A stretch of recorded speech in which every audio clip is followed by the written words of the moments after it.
Hello everyone, welcome to our channel where we learn science in the simplest way. Today we are starting with a new chapter of class 9th, tissues. इस chapter में हम tissues के concept को study करेंगे कि tissues क्या होता है, टिश्यूज के कितने टाइप्स होते हैं and animal and plant tissues के कॉन्सेप्ट को स्टडी करेंगे. तो सबसे पहले देखते हैं टिश्यूज क्या होता है. टिश्यूज का मतलब होता है it is the group of cells. ये सेल्स का ही ग्रुप होते हैं. जैसे कि हमने प्रीवियस चैप्टर में भी कवर करा था कि एक सेल होता है और जब बहुत सारे सेल्स मिल जाते हैं, ठीक है, जब बहुत सारे सेल्स जो होते हैं वो कंबाइन हो जाते हैं तो वो टिश्यूज बना लेते हैं, ठीक है. और फिर वो टिश्यूज अलग अलग फंक्शंस को हमारी बॉडी में परफॉर्म करते हैं. जैसे ब्लड भी एक तरीके का टिश्यूज है, ठीक है. ब्लड भी एक तरीके का टिश्यू ही है. It is a fluid tissue, ठीक है. तो ब्लड एक तरीके का टिश्यू है जो कि क्या करता है, हमारी बॉडी में ऑक्सीजन को कैरी करता है, ठीक है. उसके बाद हमारी बॉडी में होते हैं कुछ मसल टिश्यूज होते हैं, ठीक है, जो हमारी मूवमेंट करने में हेल्प करते हैं. फिर बॉडी में आते हैं नर्वस टिश्यूज जो सिग्नल्स को कैरी करते हैं, ठीक है, मतलब सिग्नल्स को रिसीव करते हैं, उसको ट्रांसफर करते हैं, ठीक है. तो मतलब बहुत सारे टिश्यूज होते हैं जो अपना अलग अलग फंक्शन को परफॉर्म करते हैं, ठीक है. तो देखो टिश्यूज क्या है. It is the group of cells that are similar in structure and work together to perform a particular function. ये सेल्स के ही ग्रुप होते हैं जिनका स्ट्रक्चर सिमिलर होता है और साथ में मिलकर ये एक पर्टिकुलर फंक्शन को परफॉर्म करते हैं, ठीक है. जैसे कि क्या था, एक सेल है, हम अगर बहुत सारे सेल जुड़ जाते हैं, कंबाइन हो जाते हैं तो वो टिश्यूज बना लेते हैं. जैसे नर्वस टिश्यू हो गया, मस्कुलर टिश्यू हो गया, कनेक्टिव टिश्यू हो गया, ठीक है, ये सब. फिर उसके बाद जब बहुत सारे टिश्यूज बॉडी में जुड़ते हैं, मतलब जब बहुत सारे टिश्यूज कंबाइन होते हैं, जैसे मस्कुलर टिश्यू हो गया, नर्वस टिश्यू हो गया, ये सब कंबाइन होते हैं तो ये क्या बनाते हैं, ऑर्गन्स बनाते हैं. ऑर्गन का मतलब हो गया जैसे स्टमक हो गया, ठीक है, स्मॉल इंटेस्टाइन, लीवर, मतलब सारे के सारे बॉडी में ऑर्गन्स बनाते हैं. फिर जब बहुत सारे ऑर्गन्स बन जाते हैं तो वो क्या बनाते हैं, ऑर्गन सिस्टम. ऑर्गन सिस्टम का मतलब जैसे डाइजेस्टिव सिस्टम हो गया, एक्सक्रीटरी सिस्टम हो गया, रेस्पिरेटरी सिस्टम हो गया. तो बहुत सारे ऑर्गन जुड़ के क्या बना देते हैं, ऑर्गन सिस्टम बना देते हैं, ठीक है. और बहुत सारे जब ऑर्गन सिस्टम बन जाते हैं तो उससे एक ऑर्गेनिज्म की बॉडी तैयार हो जाती है, एक ऑर्गेनिज्म तैयार हो जाता है, ठीक है. अब देखो टिश्यूज की यूटिलिटी क्या होती है मल्टी सेलुलर ऑर्गेनिज्म में. मल्टी सेलुलर ऑर्गेनिज्म क्या होते हैं, मल्टी सेलुलर का मतलब होता है जो बहुत सारे सेल से मिलके बने हुए होते हैं, जो बहुत सारे सेल से मिलके बने हुए होते हैं, ठीक है. तो यूटिलिटी का मतलब क्या है कि मल्टी सेलुलर ऑर्गेनिज्म में जो टिश्यूज हैं वो क्या क्या काम को परफॉर्म करते हैं. तो सबसे पहली बात देखो, एक टिश्यू ही है जो सारे के सारे फंक्शंस को परफॉर्म कर रहा है और टिश्यू ही आगे जाके क्या बना रहा है, ऑर्गेनिज्म बना रहा है. तो टिश्यूज क्या कर रहा है, मतलब पूरे के पूरे बॉडी को सपोर्ट प्रोवाइड कर रहा है, स्ट्रक्चर प्रोवाइड कर रहा है एक, ठीक है. और सारे जो अलग अलग टिश्यूज हैं वो क्या कर रहे हैं, अलग अलग फंक्शंस को परफॉर्म कर रहे हैं, ठीक है. Different tissues perform different function, मतलब हमारी बॉडी में बहुत सारे अलग अलग टिश्यूज हैं जो कि अलग अलग फंक्शंस को परफॉर्म करेंगे. जैसे हमारी बॉडी में सबसे पहले है मसल टिश्यूज. मसल टिश्यू किस चीज में हेल्प करते हैं, हमारी मूवमेंट में हेल्प करते हैं, ठीक है. उसके बाद आते हैं नर्वस टिश्यू जो क्या करते हैं, मैसेज को कैरी करते हैं, जो हमारे ब्रेन में होते हैं, ठीक है, जिसकी जो फंडामेंटल यूनिट होती है वो न्यूरॉन होती है. उसके बाद ब्लड टिश्यू एक तरीके का कनेक्टिव टिश्यू होता है. ये कनेक्टिव फ्लूइड टिश्यू होता है, ठीक है, जो क्या करता है, ऑक्सीजन को हमारी बॉडी में कैरी करता है, कार्बन डाइऑक्साइड को ट्रांसपोर्ट करता है, ठीक है, और फूड को ट्रांसपोर्ट करता है, न्यूट्रिएंट्स को ट्रांसपोर्ट करता है और वेस्ट को भी बाहर निकालने में हेल्प करता है, ठीक है. उसके बाद देखो ये जो टिश्यूज होते हैं ये स्ट्रक्चरल सपोर्ट भी प्रोवाइड करते हैं. स्ट्रक्चरल सपोर्ट का मतलब है, अब टिश्यूज तो आगे जाके ऑर्गेनिज्म बन रहे हैं इसीलिए एक स्ट्रक्चर भी प्रोवाइड करते हैं, ठीक है. अब टिश्यूज जो होते हैं वो दो टाइप के होते हैं, एक होते हैं प्लांट टिश्यूज, एक होते हैं एनिमल टिश्यूज. तो प्लांट टिश्यूज देखो कितने टाइप के होते हैं.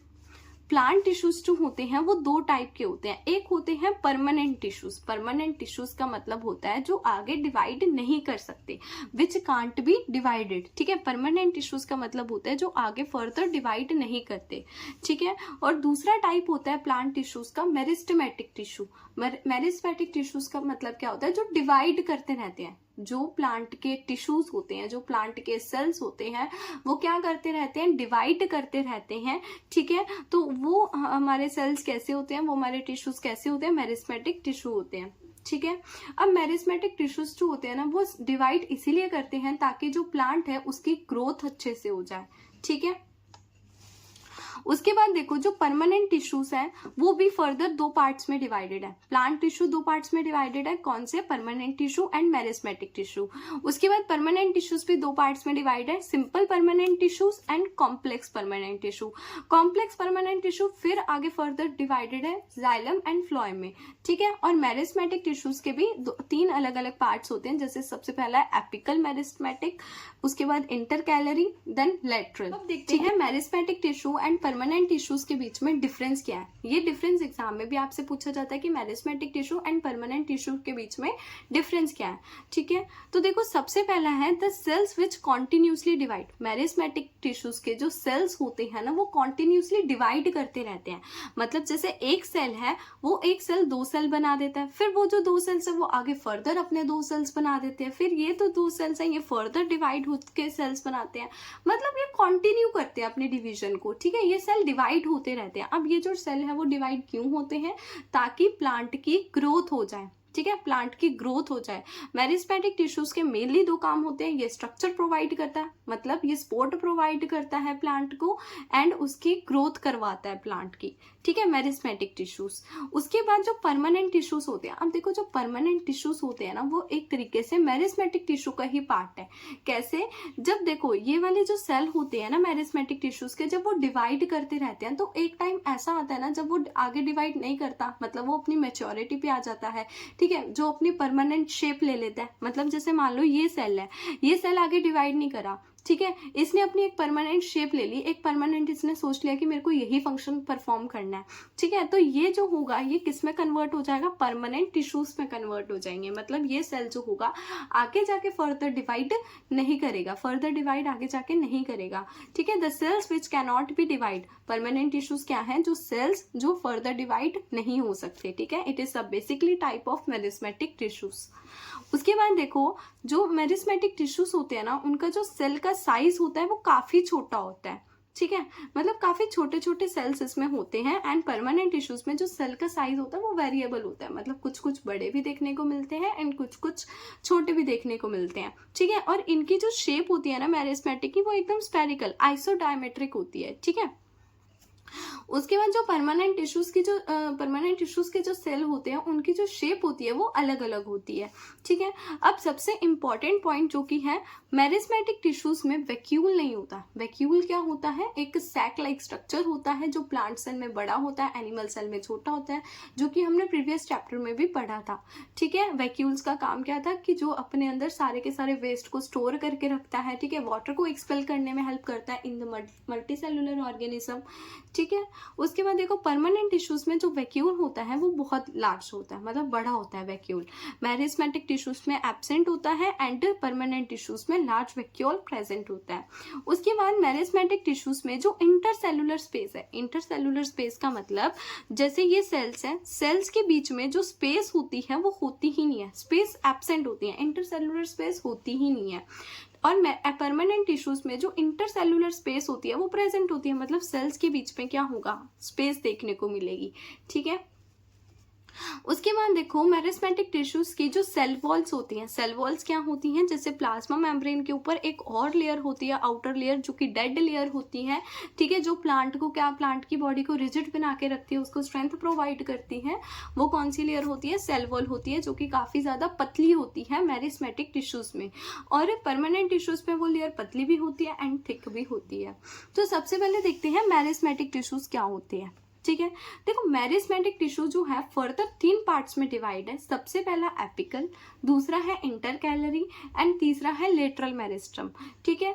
और जो एपिकल मेरिस्टम होता है, एपिकल मेरिस्टम जो होता है ना, ये हमारे प्लांट के टिप पे प्रेजेंट होता है। देखो एपिकल का मतलब क्या होता है? एकदम एपेक्स पे होना, ठीक है, एकदम टॉप पे होना। एपिकल का मतलब क्या है? किसी भी प्लांट के एपेक्स पे होना, टॉप पे होना, ठीक है। तो एपिकल मेरिस्टम जो होता है ये हमारे स्टेम या रूट के टॉप पे होता है। अब रूट या स्टेम का मतलब है, जैसे देखो हमारा ये प्लांट है, अब ये जो प्लांट का जो रूट वाला पार्ट होता है इसको हम बोलते हैं रूट सिस्टम, ठीक है, इसको हम बोलते हैं रूट सिस्टम।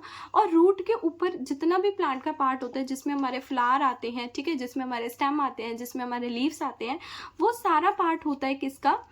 शूट सिस्टम का। ठीक है, तो प्लांट के दो सिस्टम होते हैं, एक होता है शूट सिस्टम, एक होता है रूट सिस्टम। ठीक है, शूट सिस्टम जो होता है वो रूट सिस्टम के ऊपर वाला पार्ट होता है।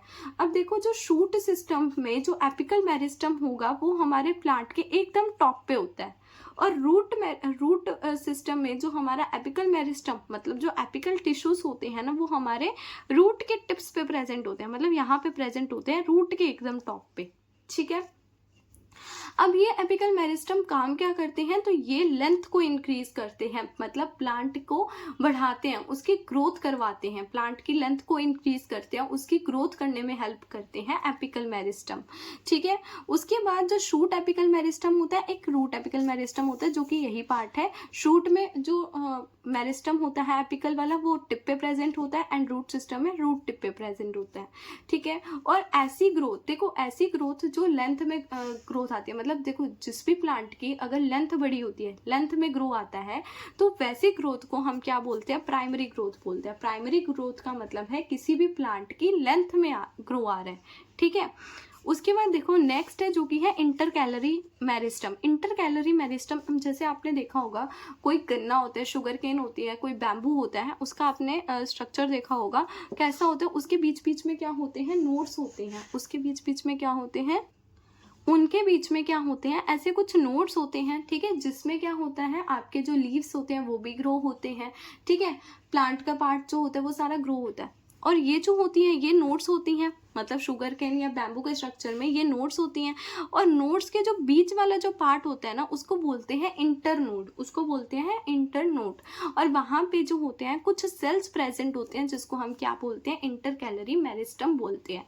अब इनका काम क्या होता है, present at the base of internode, ये इंटरनोड्स की मतलब ये नोड्स के बीच में जो स्पेस होता है जिसको हम इंटरनोड बोलते हैं, उसके बेस पे प्रेजेंट होते हैं, उसके बेस पे प्रेजेंट होते हैं। अब इनका भी काम सेम ही होता है, ये भी क्या करते हैं, ये स्टेम को लॉन्गर बनाते हैं, स्टेम को लंबा बनाते हैं। ठीक है, स्टेम को लंबा बनाते हैं और रीग्रोथ करने में हेल्प करते हैं। अब जैसे देखो गन्ने को जो गाय वगैरह होती है वो खा जाती हैं, तो वहाँ पे क्या करते हैं, ये रीग्रास करने के लिए, मतलब उसकी ग्रास की रीग्रोथ करने के लिए हेल्प करते हैं। ठीक है, तो ये होता है इंटरकैलरी मेरिस्टम का पार्ट। ठीक है, अब देखो जो इंटरकैलरी मेरिस्टम होता है ना, इसकी भी जो ग्रोथ होती है वो होती है प्राइमरी ग्रोथ। ठीक है, उसके बाद नेक्स्ट आते हैं लेटरल मेरिस्टम। लेटरल मेरिस्टम कहाँ पे होता है, लेटरल मेरिस्टम प्लांट के एकदम लास्ट वाले पार्ट पे होता है। ठीक है, प्लांट के एकदम लास्ट वाले पार्ट पे होता है, जो कि क्या करता है, प्लांट की थिकनेस को इंक्रीज करता है, जो प्लांट की थिकनेस को इंक्रीज करता है। मतलब देखो, अब देखो प्लांट की थिकनेस में इंक्रीज आ रही है, मतलब जो प्लांट है, पहले जो एपिकल मेरिस्टम क्या कर रहे थे, प्लांट की लेंथ को ग्रो कर रहे थे, अब यहाँ पे प्लांट की क्या आ रही है, थिकनेस में ग्रोथ आ रही है, मतलब प्लांट जो है वो थोड़ा वाइड हो रहा है। ठीक है, प्लांट क्या हो रहा है, वाइड हो रहा है। और जब प्लांट की थिकनेस में ग्रोथ आती है, मतलब जब प्लांट की थिकनेस बढ़ती है, उसकी विड्थ बढ़ती है, ठीक है, वो थोड़ा वाइड होता है, तो ऐसी ग्रोथ को हम बोलते हैं सेकेंडरी ग्रोथ। और ये सारे जो होते हैं ये हमारे किसके पार्ट होते हैं, मेरिस्मेटिक टिश्यूज के पार्ट होते हैं। स्टडी करते हैं परमानेंट टिश्यूज क्या होते हैं। देखो जैसे कि हमने परमानेंट टिश्यूज को देखा था, परमानेंट टिश्यूज का मतलब होता है ये बेसिकली किसका पार्ट होते हैं, मेरिस्मेटिक टिश्यूज का ही पार्ट होते हैं। ठीक है, मेरिस्मेटिक टिश्यूज क्या थे, जो सेल्स डिवाइड होते हैं। अब जब सेल डिवाइड होना रुक जाते हैं, वो अपनी मैच्योरिटी की स्टेज पे आ जाते हैं, तो वो अपनी एक परमानेंट शेप ले लेते हैं और परमानेंट फंक्शन को परफॉर्म करना स्टार्ट कर देते हैं। तो ऐसे टिश्यूज को हम परमानेंट टिश्यूज बोलते हैं। ठीक है, the tissues are composed of those cell which have lost the capability to divide, मतलब जो अपनी डिवाइड करने की कैपेबिलिटी को खो देते हैं। ठीक है, they are basically the meristematic tissues. ये बेसिकली क्या होते हैं, मेरिस्मेटिक टिश्यूज ही होते हैं जो फर्दर डिवाइड एंड डिफरेंशिएशन होके बनते हैं। ठीक है, डिवाइड का मतलब, डिफरेंशिएशन का मतलब डिवाइड होके ही होता है, टूट के। देखो परमानेंट टिश्यूज के फर्दर दो पार्ट्स होते हैं, एक होते हैं सिंपल परमानेंट टिश्यूज, एक होते हैं कॉम्प्लेक्स परमानेंट टिश्यूज। ठीक है, एक होते हैं सिंपल परमानेंट टिश्यूज, एक होते हैं complex permanent tissue. Simple permanent tissue जो होते हैं उसके भी फर्दर तीन टाइप होते हैं, पैरेन्काइमा, कोलेन्काइमा एंड स्क्लेरेन्काइमा। अब एक एक करके इन तीनों के पार्ट्स को डिटेल में कवर करते हैं। सबसे पहले देखते हैं पैरेन्काइमा क्या होता है। देखो पैरेन्काइमा का मतलब होता है जो प्लांट को सपोर्ट करते हैं। ठीक है, जो प्लांट को सपोर्ट करते हैं और जो सारे का सारा जो खाना होता है ना, वो रूट या स्टेम में स्टोर करके रखते हैं प्लांट का। तो पैरेन्काइमा के मेनली दो काम होते हैं, एक होता है किसका, सपोर्ट प्रोवाइड करने का, दूसरा स्टोरेज ऑफ फूड। ठीक है, दूसरा स्टोरेज ऑफ फूड। अब ये फूड को कहाँ स्टोर करके रखते हैं, ये रूट्स में एंड स्टेम में फूड को स्टोर करके रखते हैं। उसके बाद देखो इसके जो सेल्स होते हैं ना काफ़ी सिंपल होते हैं, नॉट वेरी स्पेशलाइज, मतलब काफ़ी सिंपल सेल्स होते हैं इसके। उसके बाद सबसे इम्पॉर्टेंट ये जो सेल्स होते हैं पैरेन्काइमा टिश्यूज होते हैं ये अलाइव होते हैं, ठीक है। अब इसमें ना काफ़ी सारे ऐसे सेल्स आएंगे, काफ़ी सारे ऐसे टिश्यूज आएंगे जो कि क्या होंगे, डेड भी होंगे, लेकिन जो पैरेन्काइमा सेल है ना ये काफ़ी ज़्यादा क्या है, अलाइव सेल है, ठीक है, मतलब अलाइव जिंदा सेल्स होते हैं ये। These cells have thin walls, इनकी जो वॉल्स होती है, सेल वॉल्स होती है वो काफ़ी ज़्यादा पतली होती हैं, किसकी, पैरेन्काइमा की, ठीक है। उसके बाद देखो इन सेल्स के बीच में, इन टिश्यूज के बीच में जो सेल्स होते हैं ना उनके बीच में काफ़ी लार्ज गैप होता है, मतलब इनका ना कुछ स्ट्रक्चर ऐसे होता है जैसे ये एक सेल इधर है तो एक सेल इधर, एक सेल इधर, मतलब इंटरसेलुलर स्पेस जो होता है ना इनमें वो काफ़ी ज़्यादा होता है क्योंकि ये लूजली पैक होते हैं, ठीक है। अब देखो पैरेन्काइमा टिश्यूज भी फर्दर आगे दो पार्ट्स में डिवाइड होते हैं, एक क्लोरेन्काइमा टिश्यू, एक एरेन्काइमा टिश्यू। देखो क्लोरेन्काइमा टिश्यू क्या होता है, क्लोरो से मतलब क्या होता है, क्लोरोफिल, ठीक है। तो क्लोरेन्काइमा टिश्यूज का मतलब होता है जिनमें क्लोरोफिल आती है। क्लोरोफिल का मतलब क्या होता है, ऐसी ग्रीन पिगमेंट जो प्लांट में प्रेजेंट होती है और जो सनलाइट को एब्जॉर्ब करती है ड्यूरिंग दी फोटोसिंथेसिस। तो क्लोरेन्काइमा टिश्यूज का काम क्या है, ये फोटोसिंथेसिस को परफॉर्म करके, ये वाले जो टिश्यूज होते हैं ये फोटोसिंथेसिस को परफॉर्म करके प्लांट्स में खाना बनाते हैं, ठीक है। फिर उसको क्या करके रखते हैं, स्टोर करके रखते हैं। Parenchyma tissues which contain the chlorophyll and can perform the photosynthesis, जो फोटोसिंथेसिस को परफॉर्म करते हैं। अब एरेन्काइमा टिश्यूज का मतलब क्या होता है, अब देखो जैसे आपने लोटस देखा होगा, ठीक है, लोटस जो होता है वो प्लांट पे फ्लोट करता है। अब वो जो लोटस होता है वो वाटर में क्या करता है, फ्लोट करता है, ठीक है। अब जो लोटस होता है वो वाटर में फ्लोट कैसे करते हैं, क्योंकि जो लोटस होता है ना उसका जो वेट होता है वो काफ़ी ज़्यादा हल्का होता है, ठीक है, उसका वेट मतलब बहुत ज़्यादा लाइट होता है जिसकी वजह से वो पानी पे फ्लोट कर पाता है। अब उसका वेट इतना लाइट क्यों होता है, वो देखो जैसे कि जो लोटस के जो सेल हैं, ठीक है, वो क्या होते हैं, एकदम लूजली पैक होते हैं, ठीक है। लूजली पैक होने की वजह से इनमें क्या भर जाती है, इन इंटरसेलुलर स्पेस में क्या भर जाती है, एयर भर जाती है, हवा भर जाती है, जिसकी वजह से उस प्लांट का जो वेट है वो क्या हो जाता है, लाइट हो जाता है एंड वो वाटर के ऊपर फ्लोट कर पाता है, ठीक है। तो ये थे पैरेन्काइमा टिश्यूज के पार्ट।